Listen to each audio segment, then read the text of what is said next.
सिंधी अदब के हवाले से हूँ तो केतरी शख्सियतूं आहिनि जिन पंहिंजे दौर में बेइंतहा मेहनत ऐं मुनफरिद कलमी पोरे वसीले पंहिंजो नाम पोइते छॾियो आहे। अहिड़ियुनि शख्सियतुनि मां आगा सलीम जो नालो बि कंहिंखां ॻुझो न आहे। आगा सलीम सिंधी ॿोली जो नाले वारो अदीब, नाविल निगार, तर्जुमे निगार, सहाफ़ी ऐं ब्रॉडकास्टर रहियो आहे।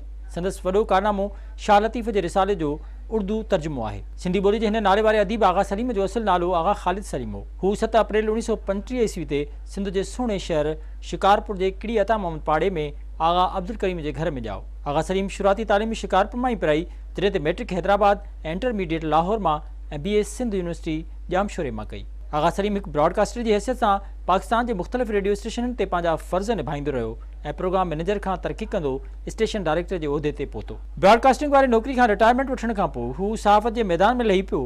पहिरीं जाॻो ऐं पोइ सच अख़बार जो एडिटर पिणु रहियो। आगा सलीम पंहिंजे लिखणनि जी मिज़ाज में बि हिकु मुनफ़रिद इंसान हो। तसव्वुफ़ जे मुताले ऐं ॿियनि इल्मनि जे गूढ़े अभ्यास सबबि हू केतिरनि ई मुशाहिदनि सां मालामाल हो। आगा सलीम सिंधी ॿोलीअ जो सुरीलो ऐं सिबतो कहाणीकार, नाविल निगार ऐं शाइर हो। आगा सलीम जूं हूअं त मिड़ई लिखणियूं शाहकार चई सघजनि थियूं, पर संदसि नाविल हमा ओस्त ऐं कहाणी जी किताब चंड जा तमनाई खे तमामु घणी मोट मिली आहे।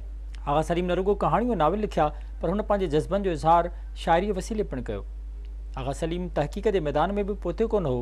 हुन बाबा फ़रीद जा दोहा ऐं ढोला मारू नाले सां तहक़ीक़ी पोरियो पिणु कयो। शाह लतीफ़ रिसाले जो उर्दू ॿोली में तर्जुमो तोड़े लतीफ़ियात नाले सां शाह अब्दुल लतीफ़ जे सुरनि बाबति खोजना संदसि इज़ाफ़ी ख़ूबियूं आहिनि। आगा सलीम खे संदसि अदबी ऐं कलमी पोरे ते मञता तौरु मुल्क जो तमामु वॾो एज़ाज़ सितारे इम्तियाज़ ऐं हुस्न कारकर्दगी जो सदारती तमग़ो ऐं 2 भेरा लतीफ़ एवार्ड सां पिणु नवाज़ियो।